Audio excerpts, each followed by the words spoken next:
ஒரு ஹோட்டல் பணிப்பெண் லட்சக்கணக்கான ரூபாய் மதிப்புள்ள நகைகளை அறையில் கண்டெடுத்தாள். விருந்தினர் வெளியேறிய பின் அவற்றை யாரிடம் ஒப்படைப்பது என்று தெரியவில்லை. அவள் குறைந்த சம்பளத்தில் குடும்பத்தை நடத்திக் கொண்டிருந்தாள். வீட்டு வாடகை கட்ட பணம் இல்லை.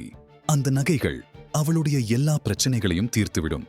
ஆனால் அவள் அதை எடுத்துக் கொள்ளவில்லை. மேலாளரிடம் கொடுத்துவிட்டாள். 3 மாதங்கள் கழித்து அந்த விருந்தினர் அவளை தேடி வந்தார்.